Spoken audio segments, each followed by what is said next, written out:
ngiyayikhetha inkosi enkulu yasebusheni bamaNazaretha. Bani baNkulunkulu sikhuluma ngenkosi lana.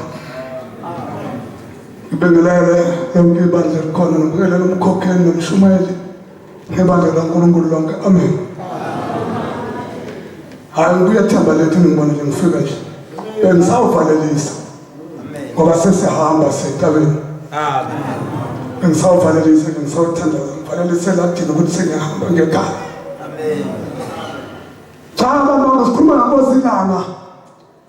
Ngikhumbula ngelinye ilanga ethi umfundisi Ntombela bathi besentabeni uthi la khefeza izulu lathi kefe uthi sanetha ubona ukuthi nasonto lento seke ngayibona nami sike sathi sisentabeni khona bekenani ase ngethuba ngathi hawu wathi ngakezi la sathi mashonje ngale safika sanetha sisonto thina sigeze ase ngibona anza isho umfundisi Ntombela baNkulunkulu bathi vele ngokunyaka ngokuJulayi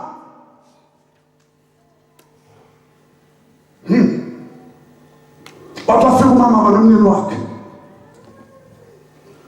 wathi baba ngizofuna umntwana asinabo abantwana athi inkosi anabo abantwana bathi cha athi inkosi ayi inkosi ibusisa bahamba kwakusho umfundisi umculo abanye abaningi bamazi umculo uthi wathi mabe sebehambile sebesemadokotweni ngoba nxa uhlezi etabeni kuyehlukwana uhlangane nomama omama bale obaba bale wasefika umama wayese umama ukuthi hayikhona ukuhlala kahle waseqonda ngqo enkosini ilanga wafuka athi baba ngizocela umnyeni wami asihambe sekhaya kwakuJulayi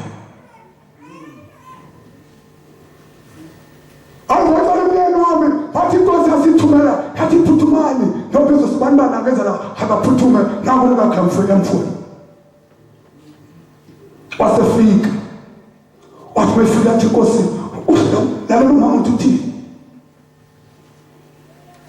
wathi mama baba ngicela sekhaya ethuka wethuka baba hawu kanjani basemhlanganweni yathi inkosi ngithi hambani ningazili ningahloniphi nezilutho hambani nje mfana niyenze yonke into ofuna niyenze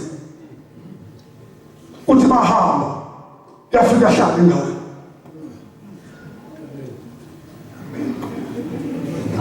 khuluma iqiniso ngoba wasekusho uNkulunkulu bathi omunye wafika umama wafika washo wathi baba nkosi wathi umbona nje abakwati bangamangale kubaba leti sikenzeka namanje inkosi nonyazi wamakoto omakhala afika umakoto wabika wathi baba wathi bona nje umnyeni wami wathi ngamgcina dala ngoJanuwari njengoba size la uthi angigibele size la emhlanganweni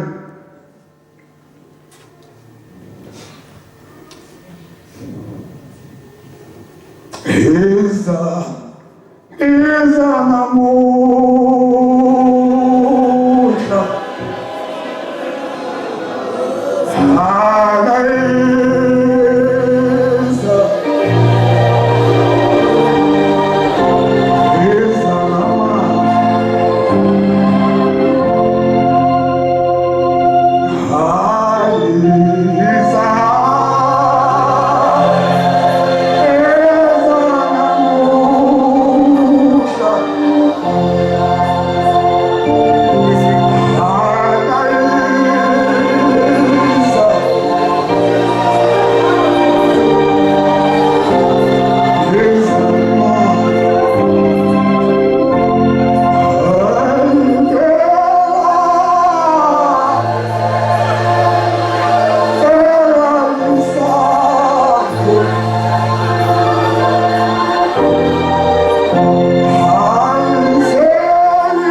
imali yokuhlangana emhlanganweni.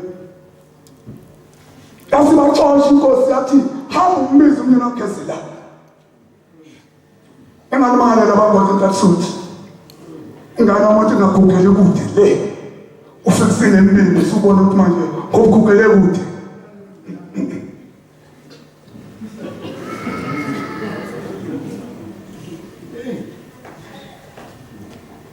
Wathi baba njengamanje ngithi hamba sikeza ngo-2015 khona lapha ekheli futhi.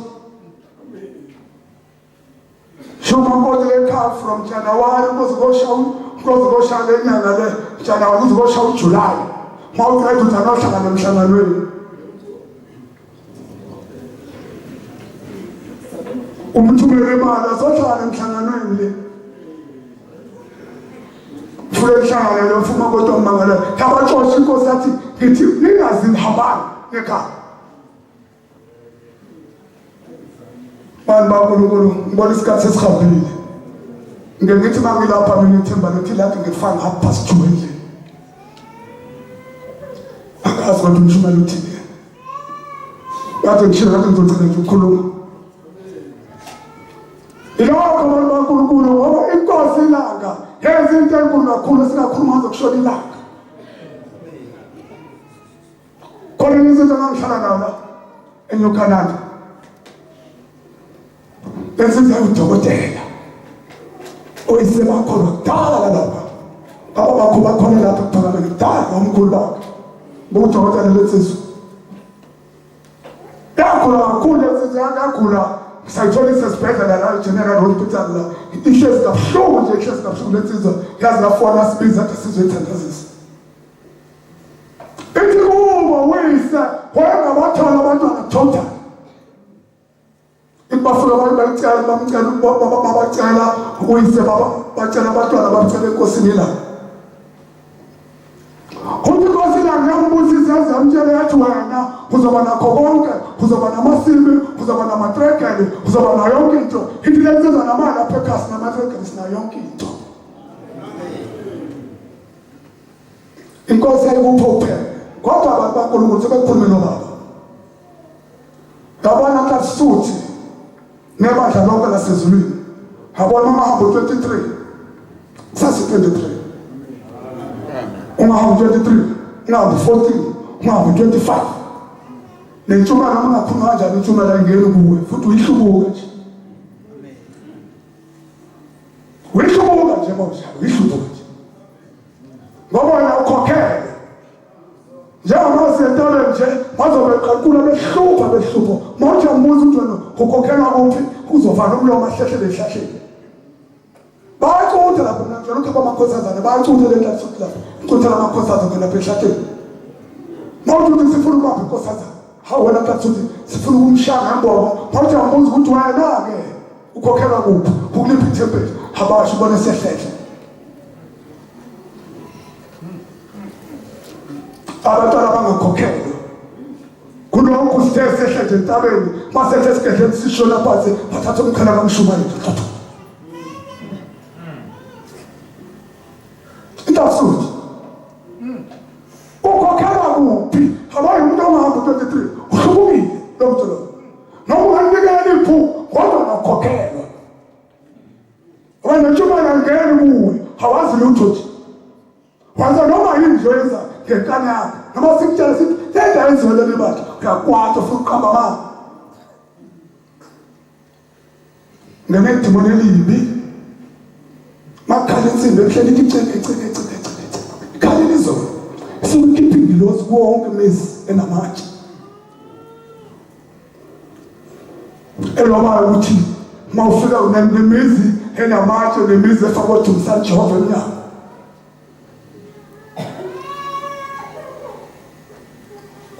Sikhuluma la iyabhala lo ngilosi leyo ehambisa ehleni. Noma ukhuluma manga unje uyabhala lo iyabhala le ngilosi leyo ehambisa onyazini. Tatsuthi ngiyacela kusasa 23 ukuthi sinikelile asinikelanga lapho futhi unikele ibanga zakini. Ngiyabonga Nkosi biselezwe. Amen.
ayikhethe inkosi enkulu yasezulwini ngiyazilezulu nasemhleni kaManazaretha sikhonze izinto enkosini ngibingelela isilo sesizulwini ehambe entini siyabonga basezulwini ukuthola leli thuba esilinikwa abashumayeli ngoba vele lezi ndaba zizawufuneka ngomhla kuphela nabo mama bakhona nje la abeke besitshele la ngalonkulunkulu esinaye nanokuthi wayengakufuni lokhu wayengakufuni sanda kukhuluma nomama lapha uMaduma ethi inkosi ilanga yathini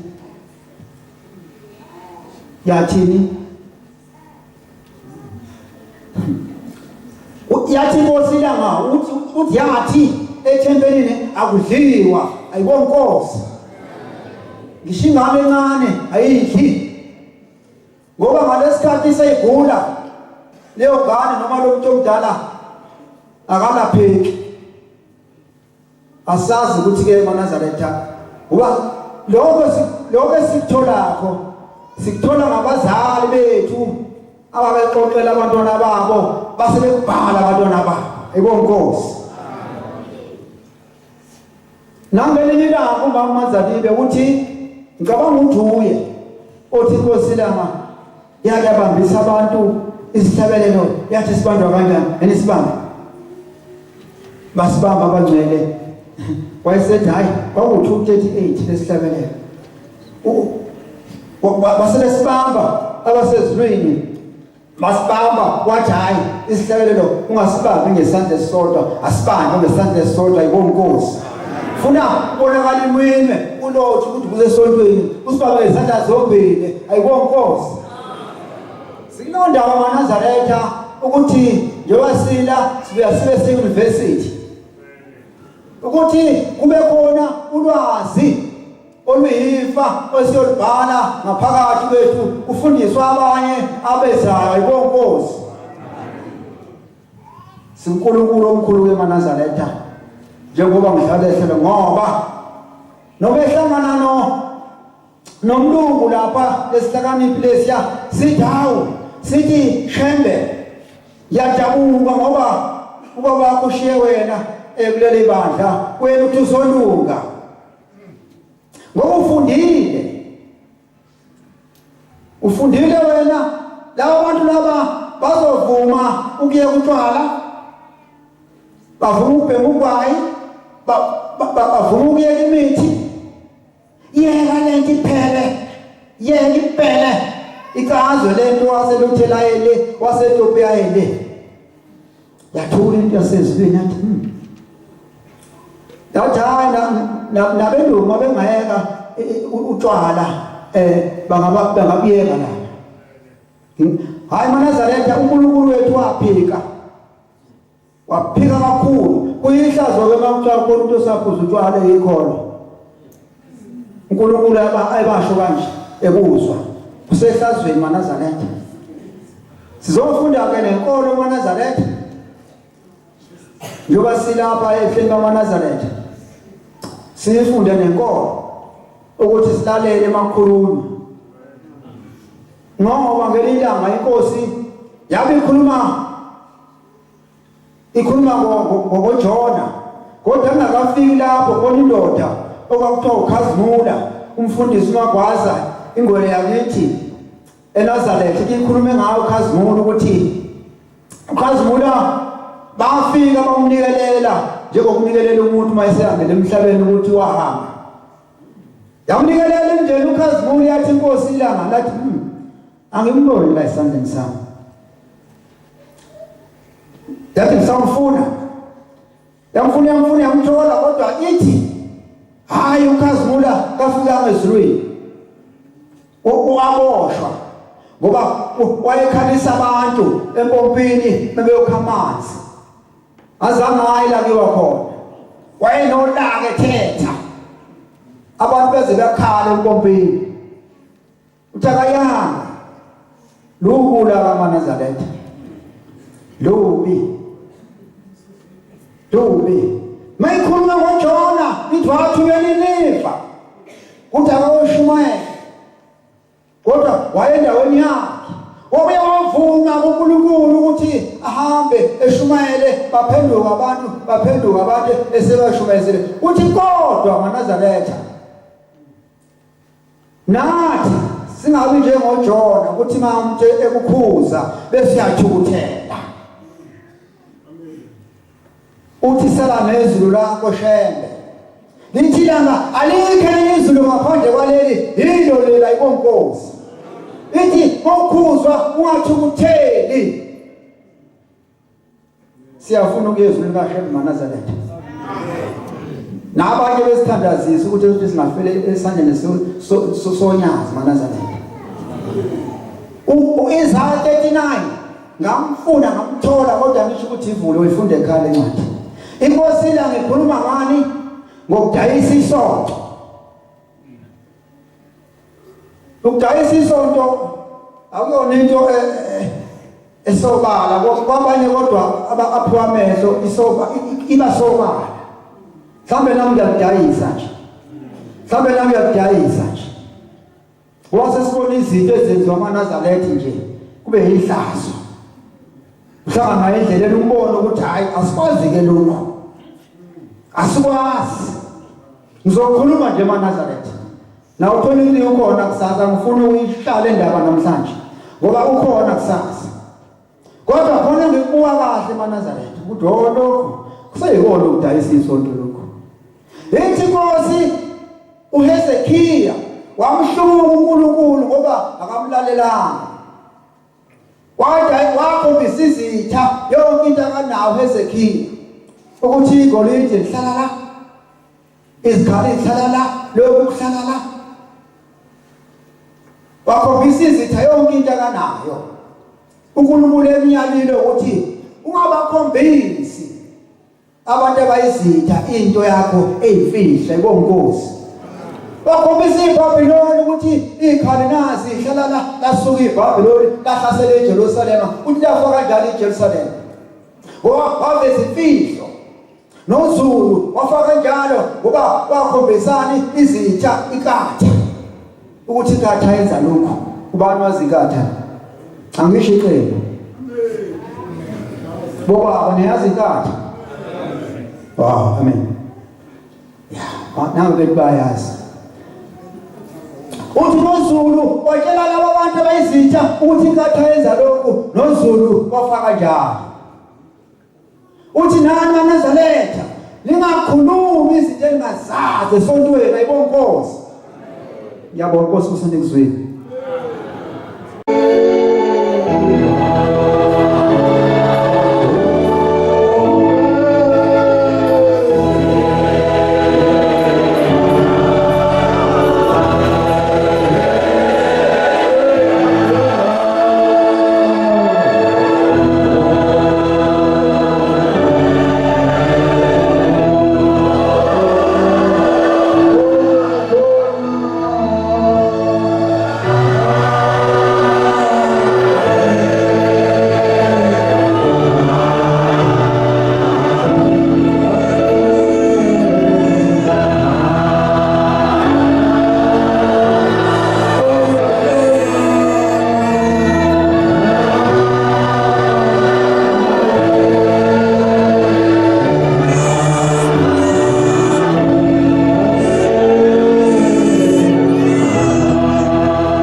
inkosi yasebuhleni bamaNazaretha. Faka manje ubingelela abashumayeli, umkhokheli lebandla lonke elingcwele. Amen. Angeke ngikhulume ngomdida kombhobho, akukhona ukwanga kwabagcotha. Baqale sikhuluma ngenkosi ilanga nangakithi yafika. Bazokhonektha anamba abafundi. Inkosi ilanga yaletha abantu emhlabeni abayi-112.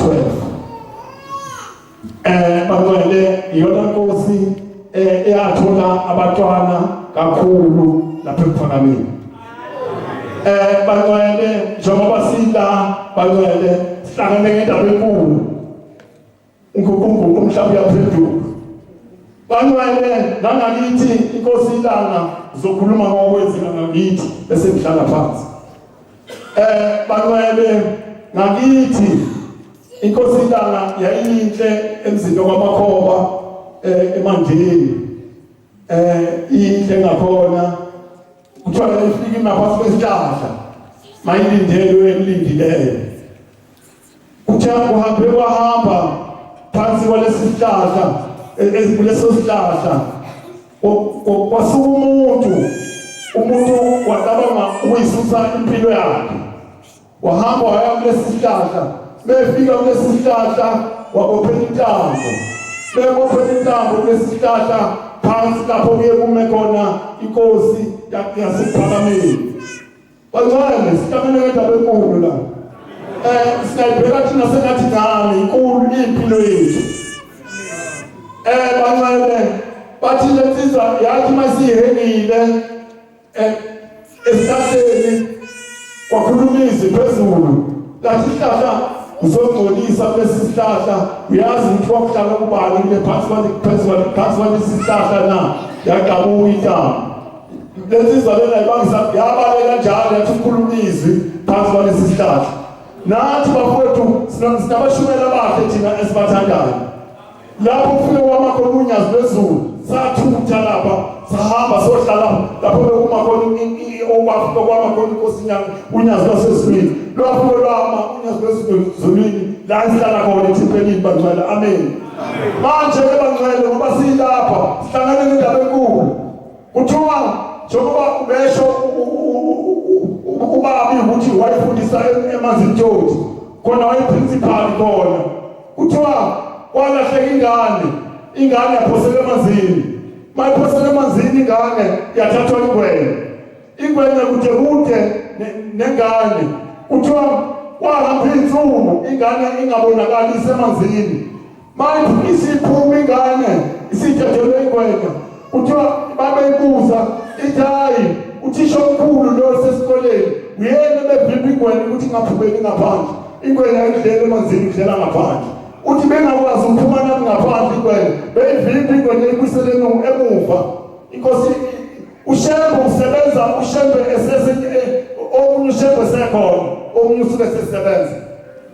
Bangcwele ngoba silapha sumsebenzi omuhle wenkosi yasePhakameni badoda ilanga lamalanga. Njengoba silapha kuthiwa mayithandazele ePhakameni bishayiphela bithanda ukuthandazela bishayiphela abashumayeli bethu bakuthanda ukuthandazela ekhaya kodwa ngathi baningi bayithini. Bangcwele kuthiwa bishayiphela kuphume zonke izifo kubantu akukhayizi lonke bishayiphela endlini. Ngoba bafowethu ngoba silapha sihlangana nendaba enkulu bangcwele. Ngoba silapha umshini esabuya la emanzini bakuthiwa nayo inkonzo eyofakazi yeqala idraye lento. Njengoba ngisukume ngidiza nje namhlanje ngiyacela ukuthi nani bafowethu ningahlali phansi bese nazo umuntu akahlale manzonzo ngabe khona umuntu la emva kwakhe nje manje. Ngiyabonga Nkosi kusizwe ningizwile. Amen.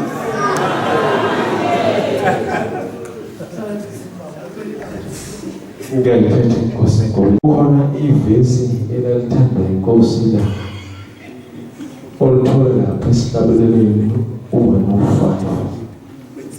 Ivesi ngithele esine mangaphosisi.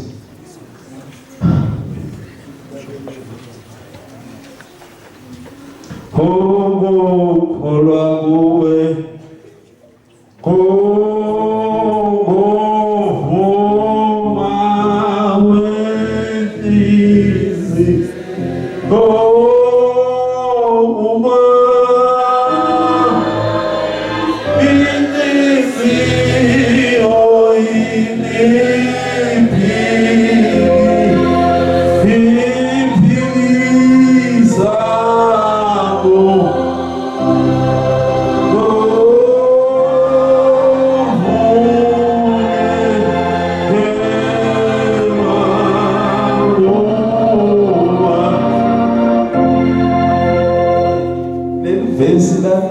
inkosi ilanga kakhulu. Inkosi ilanga kwakuyinkosi engasithandi isono. Inkosi ilanga yayingamthandi umuntu owayenza umthetho kaNkulunkulu. Inkosi ilanga yakhuluma ngelindanga yathi emzini kaNkulunkulu umuntu akahlali emzini kaNkulunkulu. Ngoba bakewona emzini kaNkulunkulu ayikho into ethelelo. Kwakuyinkosi yayinjalo ngelindanga kwakuzoba umhlangano ePhakameni. Umhlangano kaJulayi ngicela ukuba mfishane uvalo lungeke. Umfana kaKhanya lo ukhulumayo amen.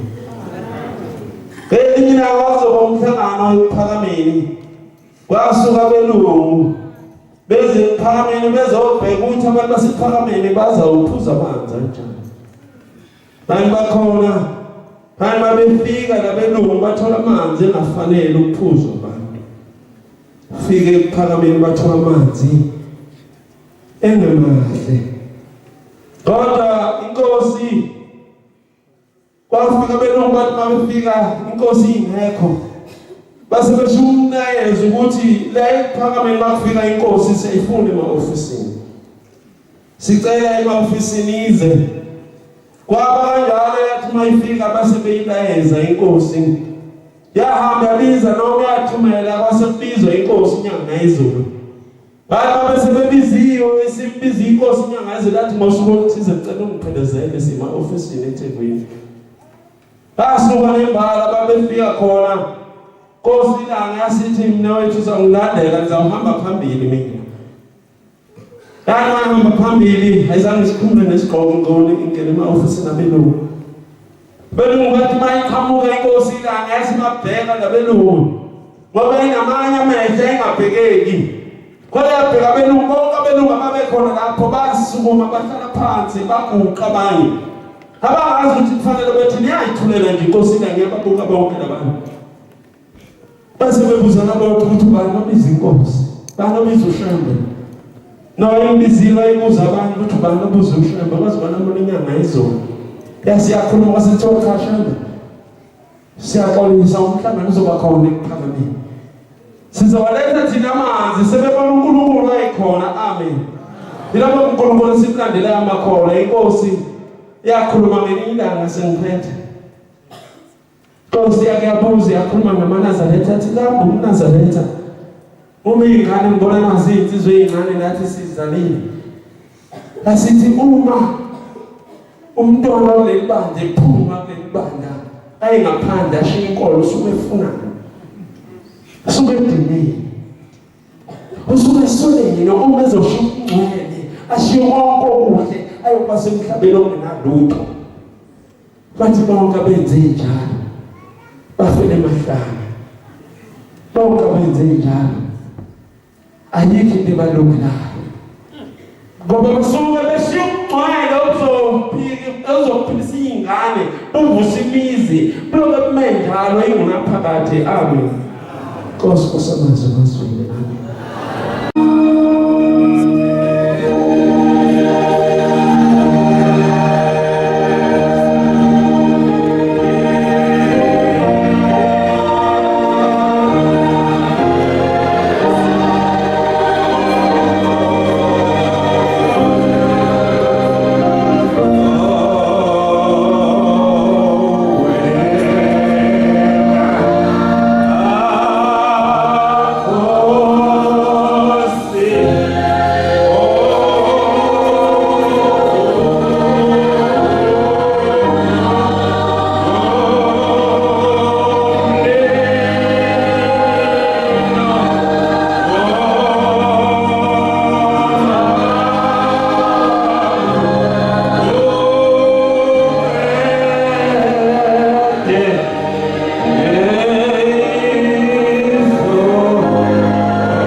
Ngiyakholisa ukuthi kusukume ngumthwalo. Ngizwe kuba umshumelo uthi kusukuma ubaba bethu. Manje ubaba bethu mabengasukumi. Ngiyakholisa ukuthi ngeke umosheke isezwe kaNkulunkulu. Hlangene ngoNkulunkulu inkosi la batho baba yathi inkosi la ngolunye usuku khona abantwana abazalwa bahle bengamaNazaretha bengabantwana bakaNkulunkulu kodwa behambe mhlawumbe sebengabantwana bakaSathane. Ngiyacela ukuthi thina abantwana abasha singabi nalelo bhazi ukuthi sizalwe kahle singamaNazaretha kodwa sambe sesingawona amaNazaretha ngenxa yokuhlakanipha. Inkosi yamakhosi lamalanga aphelile ngesikhumbuzo likhulume kakhulu ngokuhlakanipha. Usikhona abantu umuntu ehlakaniphe ezendlula ingqondo yakhe. Batho baba ngolunye usuku khona uMlungu angazi noma wayephima noma eThekwini wasondela enkosini la wathi shefu yajabula yilaba abantu abangaka mabekulande bathi inkosi la amjabula bathi uMlungu aseyajumana wathi kungani shefu ngajabula abantu abangaka mabekulande wathi amjabula ngoba angazi noma bayaya lapha ngathi ngithi ngibasakho. Batho baba ngolunye usuku babebiziwe onke amabandla eThekwini bonke ebiziwe amabandla eThekwini bebizwe bonke abafundisi beyinkonzo bathi nenkosi langa yabakhona kulowo mhlangano kukhona zonke inkonzo bathi basukuma abafundisi beyinkonzo abafundisi bogana abafundisi abalapha ekhaya bangampela basezulwini ukuba umfundisi hayi ukuthi ufuna ukusithandela la ngaphandle ukuthi uvele ngisithandela ukuba umfundisi yafolisa ngini phobela ukukhuluma ngendaba yasemhlanje.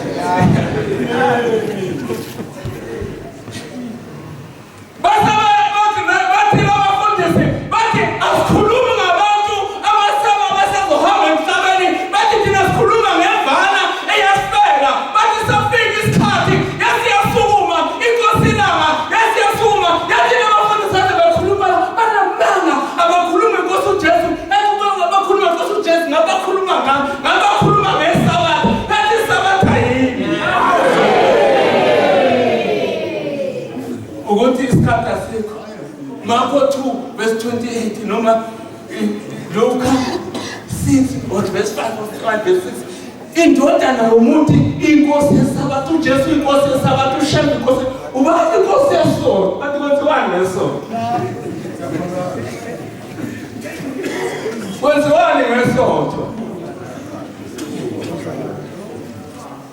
uJesu inkosi yesabatha uShem uyinkosi yesabatha bantu bayinkosi yesonto kuhlalelwa ngabantu emhlabeni thina siyibandla likhulu kaMezulu nomhlaba angeke ibandla kufuneka siyichaye imaNazaretha singadlala iy'ngugulu zifaka amathisko inkolo engaphelele phelele yiyo le yonazaretha inkolo yenzela isifungo ma uyilandela wenza isifungo yazo khona izinto ozehlukanisa nazo ma uba yiNazaretha wenzi njengoba awenzi noma kanjani oyiNazaretha inkonzo engaphelele inkonzo yasezulwini le ephelele. Thina siyazi lapho esiyakhona hayi ukuthi mhlawumbe isociety asikho kusociety ukuthi thina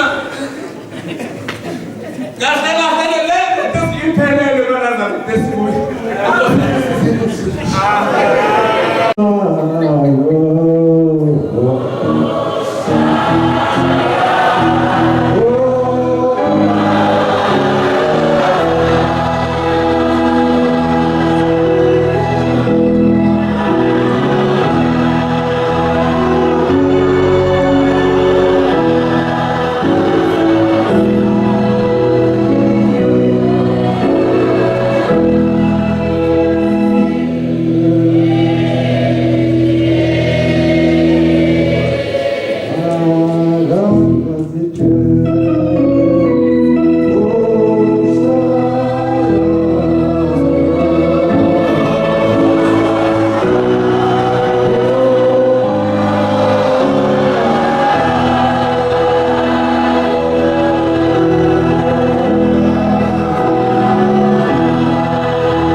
Amen.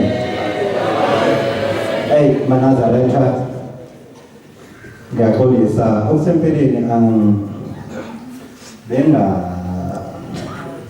ukusokuma kodwa ke Shembe langa lamalanga ngikhumbula ngelinye ilanga intombi uMadube ozaloma uthi ukhumbula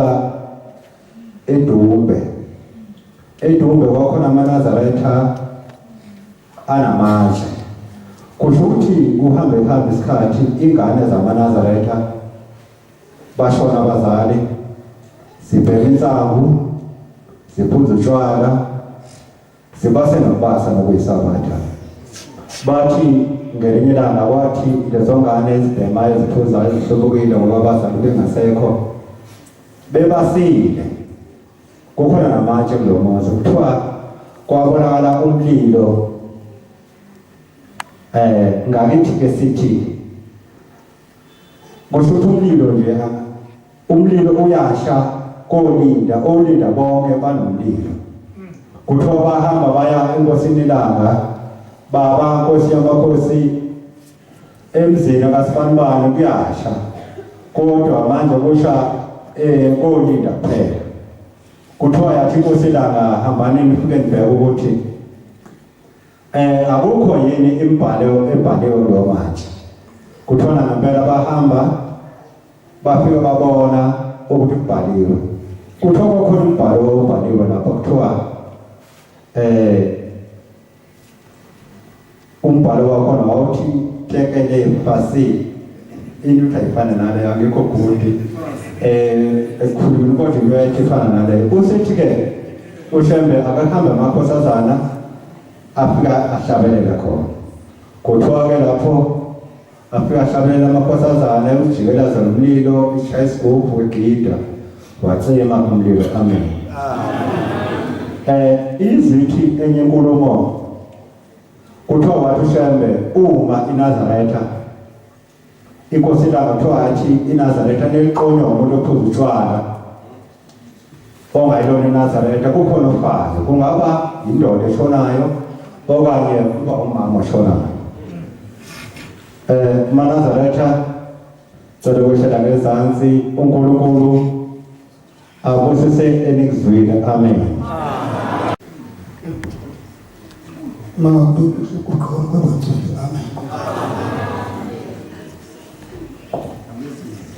Ngiyaxolisa bantwana benkosi phimbo lami ngithanda ungavuki kahle uNkulunkulu-ke wangidala ngenye indlela amazinyo amaqaqala ngibonkosi ngicela sister ngilekelele uselapha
uqaphamva amaNazaretha kodwa umshumayeli uthe sikhuluma ngenkosi la qale la egameni elithi inkosi la lavela kanjani bangcwele ngoba hleze khona bangala inkosi athi mayifika emhlabeni ifika nje akaqedi usuku ifikile ukombela wayithatha wayifaka esizibeni ebusika eqhweni babhadisa ibonkosi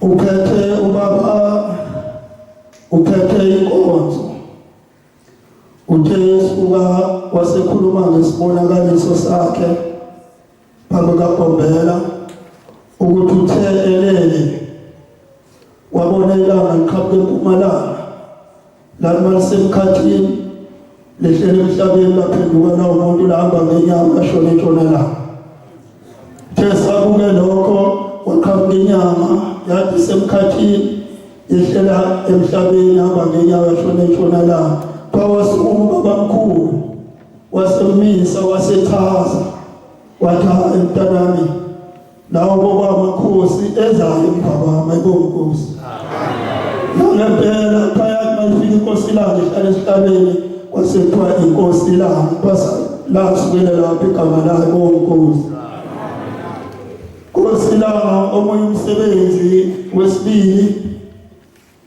wahamba befundisi benkolo bayinkosini langa phakameni beyoboleka angithi umnikelo ukwakha isonto labo bahamba nabafundisi bebathathu benkonzo bathi inkosi amakhosi yabongcwele sizoboleka umnikelo wokuthi sakhe indlu yesonto yabashupha inkosi wabanikeza ngiyalapha ekuthenini ushembe uNkulunkulu bantwana ngoba abantu masebebuya nabefundisi babuya sebebabili basebetlolise enkosini langa ukuthi siyaxolisa sathi sibathathu sofuna imali kodwa manje sesibabili lo omunye akaphilanga sesibhedlela inkosi langa yavele yabuka esandleni adoha lo nangeqeda ukudlula la manje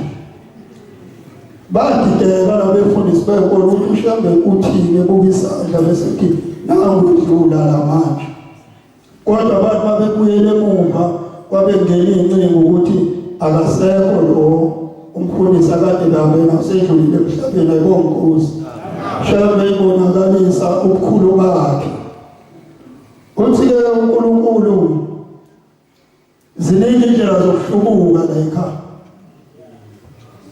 ethi inkosi langa umuntu ohlala esola la ekhaya uhlubukile uthi lo muntu ongayenzi intando kaShembe into eshosha ukuthi uhlubukile shonjani inkosi uhlubukile lo muntu othi uShembe akubhince yena dala kabhince uthi uhlubukile lo muntu uyasola imgidi sola imthandazo uhlele sola njena ngaso sonke isikhathi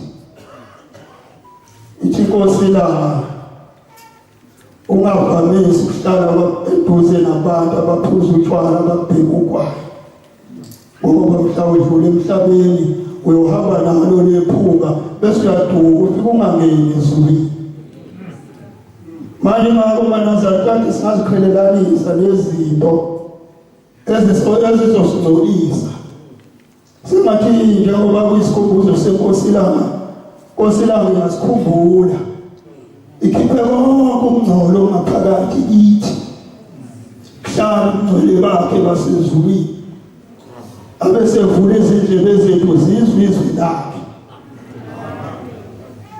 uyafundisa emanzini inkosi langa ingumhloli khona qombiyani ngale emanzini baphuthume esitafuleni bamtshela bawababuka nje wathi phongenzi baphuma bejabhile kodwa mabebuyele emuva bathola ingane iphuma ikhatha nososibe sasikeduze nesikole yama iphuma lengane yabuza utisho omkhulu ukuthi ukuphi bathi asesitafuleni wathi hayi ukutisho omkhulu esitafuleni tisho omkhulu bengayo la emanzini uyena ungikhiphile amen babebuyela beyomtshela bethi ingane iphumile emanzini ithi khishwe uwe uthi uNkulunkulu kanti wena ngibikela ukuthi ngenzeni. Sendabeni enjalo bangcwele esikhumbuzweni senguquguqu umhlaba yaphenduka khakhayele komuza yithi mkhayideni umnqamlando wenu wesibheke esihokweni mhlawumbe ngathi angasikhumbula amaNazaretha sonke njengoba kuyinkosi ilanga nje likhanyise emzini wobabamkhulu kusuke izinto ezimbi. Ngiyabonga bangcwele, ngiyaxolisa ukwelula inkosi kuze ningizwile. Amen.